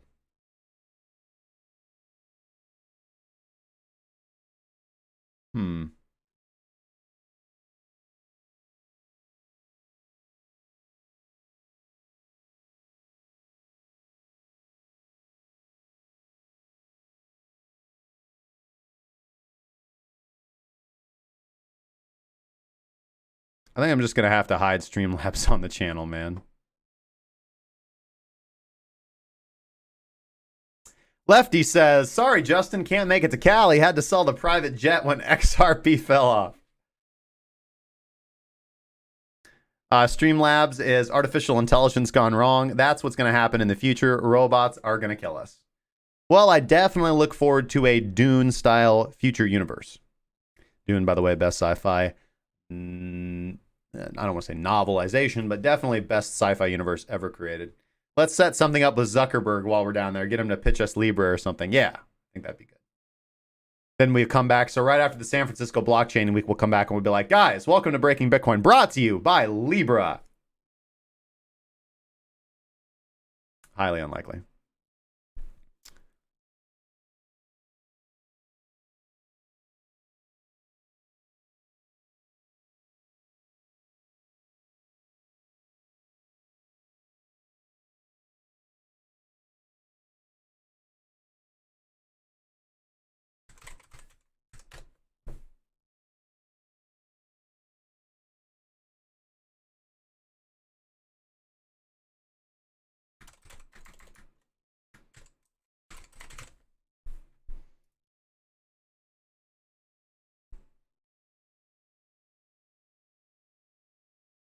I'm getting sorry, hold on. I'm getting reports that we do have live footage of the XRP order book right now. I'm bringing it to you guys live.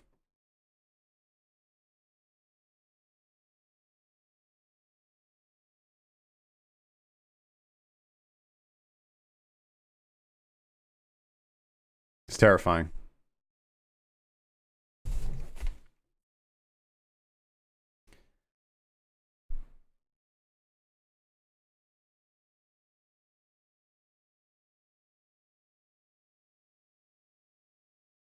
Yeah, they are remaking Dune. I'm actually super excited about it, man.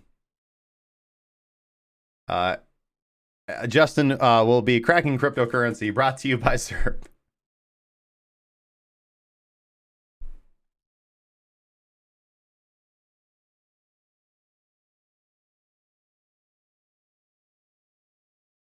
Jorge Pacheco says, hey there, sorry I'm late, but can you say something about XDCE, please? Sure, man. XDCE. Let's find something to say about it.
Zinfin.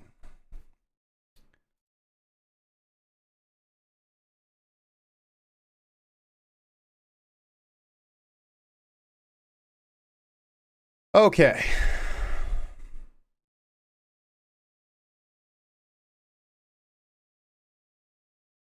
So overall, Zinfin's ROI year to date is negative 50%. So in the realm of most altcoins, you know, you still have to look at this as hasn't been very good. Like if you would have bought Zinfin from the very beginning, even with this mega pump up, which is pretty atypical of certain cryptocurrencies, especially ones that launch on, you know, lower tier exchanges. And looking at Zinfin, it's only, I mean, the biggest exchange is Mrhut, which is Indodax, Law Token, Coin Exchange, IDEX, Bancor, COS, ABCC, Etherflyer, Top. I mean, this just cannot get listed on a good exchange. Now, as far as their fundamentals, I really don't actually know too much about them, so I'm not going to comment on that. They're a hybrid blockchain technology company focused on international trade and finance. They claim to have developed a highly scalable, secure, permissioned, and commercial-grade blockchain architecture. So, basically, Ripple. Now, now we have had 1, 2, I guess this would be 3. Maybe you could count this, but that's not really anything. So I'm just going to say 3. Decent appreciation periods for Zinfin. And they typically last, about 2 to 3 weeks. Yeah, about 2 to 3 weeks. About 2 to 3 weeks. And we're right there right now. And of course, every time it's ended the same way. It's ended the same way with zoop and then down. With this one, we had a little bit more consolidation as it was a more distributive pattern before we ended up breaking to the downside for a very, very, very steep decline down to the downside. Nice pump up off the bottom, sold into. And, you know, overall, I do have to fundamentally look at this as the exact same way now. You know, it's obviously been bullish. You know, by bullish, I mean less bearish as far as altcoins go. You know, obviously we had 4 nice days of price appreciation, you know, a big blow off top on very high volume. What is kind of okay about this is, well, I guess one thing that I'm not super interested in to see is overall falling volume or, you know, equidistant volume, you know, kind of consolidating here. And, you know, people are going to look at this as an ascending triangle, which, you know, might absolutely be possible. So I don't really have any particular reasons to be bullish on this at this point in time. So far, I've only ever seen this thing pump up a little bit and then absolutely crash back down to the earth. So typically, I believe that what's happened in the past will most likely be what happens in the future. But hey, this time could be different. We are at that like 2 to 3 week period, you know, where it's like, it was about enough time, right? No, I will say that we haven't given back a whole lot of the gains. You know, we did kind of recover this high pretty well. And again, that same pattern that I've talked about before, you have a range, you establish a higher low above the median of that range, and then you look for a breakout. So I'd say, I hate to say this, man, because it's an altcoin, but again, doing better than a lot of the altcoins at this point in time.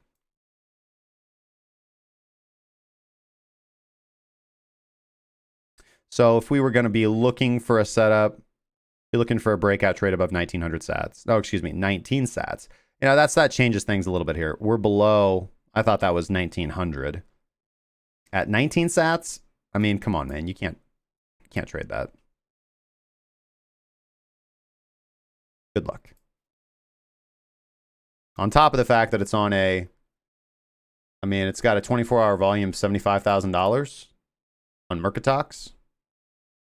I don't really understand how you're going to get filled. No. 1 sat is what? How much price change in this?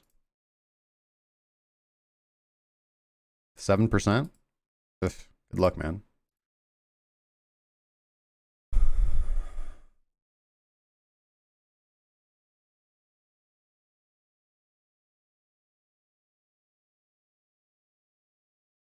You know, if this is your thing and you're into it, you know, I could see maybe trying to get small position size and hoping that 13 sats holds. But I don't really see anything different here, man. Accumulation, pump, dump, accumulation, pump, most likely dump.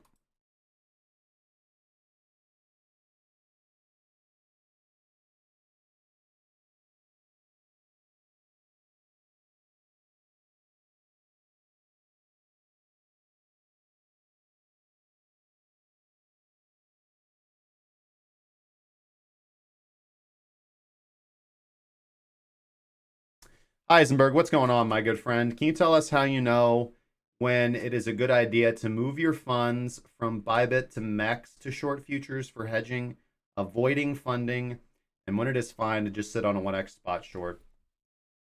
I mean, it does kind of come down to preference. Obviously, most people are going to want to avoid the funding if they can. You know, there are some people who are not going to want to be using BitMEX. And so platforms like ByBit provide that opportunity. You are going to be saving on the funding. And I think that if you feel like, for example, there were some fundamental things that I went over at the beginning of the stream, like breaking down out of the consolidation period and forming an overall macro high or low, breaking down with high volume out of the consolidation period for Bitcoin. All of those things are, and especially throwing up a lot of bearish signals on the weekly and the monthly, and just not alone the daily. All of those things, as I've said, lead me to an overall bearish bias for the foreseeable future for Bitcoin until we break out of this downtrend. And so that is a situation where I believe that I will most likely want to be hedged short for an extended period of time. And since that is going to be the case, I would be looking to do that on a platform where I don't have to pay the funding fee. You know, if it's just going to be like a short-term hedge, like I'm uncertain about the market, we're in chop, we're in consolidation, like the period that we're in for overall the 3 months, I don't really feel that's necessary because, you know, I'll be switching back and forth long, you know, I would say frequently or infrequently. But when I feel that we're moving into more of a long-term bearish trend, typically, again, a good idea there would be to move the majority of your funds onto a platform where you can short, i.e. hedge, in a way that won't be charging you a funding fee.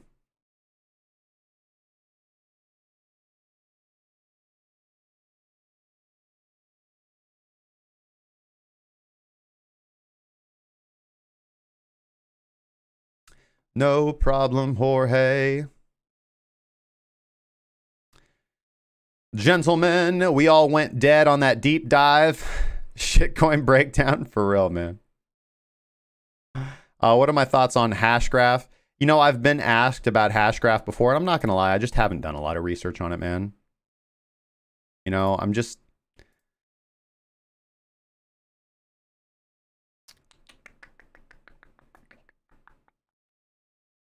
it's not really my thing, man.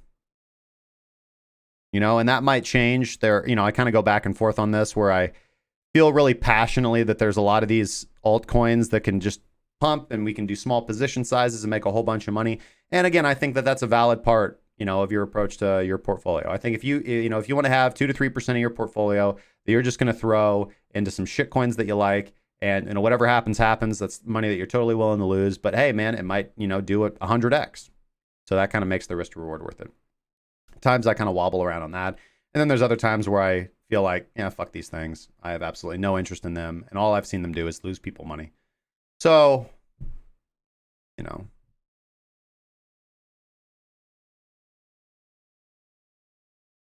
Problem more head. But it is 1:59, guys. I got a lot I got to do today. It's been a pleasure spending the time with you guys. But let's head on over here. And it's time to exit scam on this stream.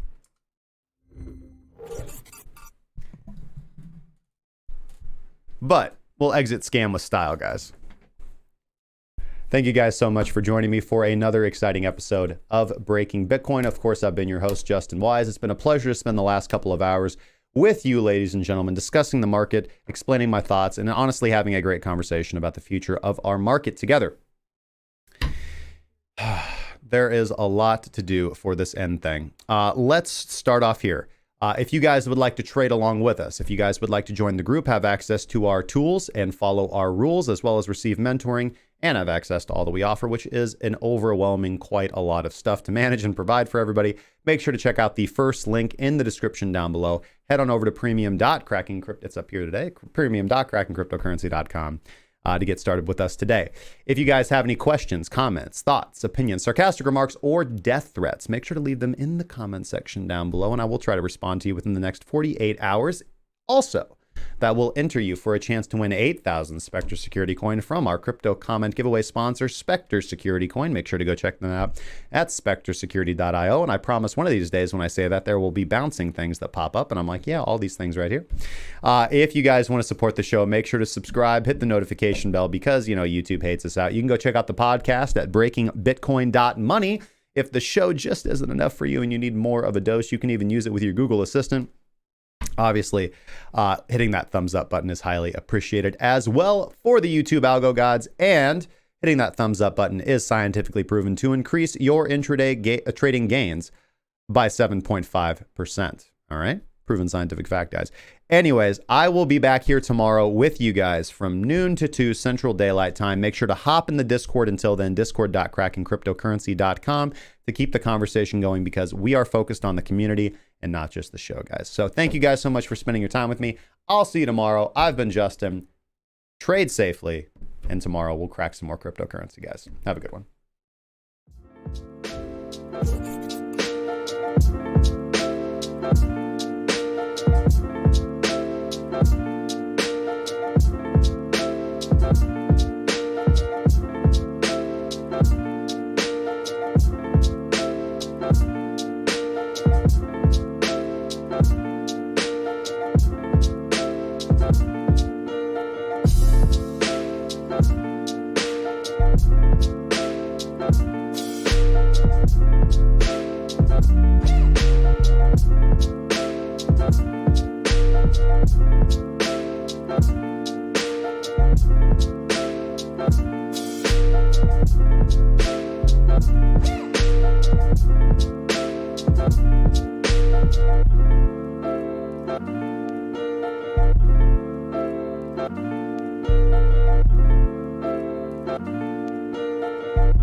Bye.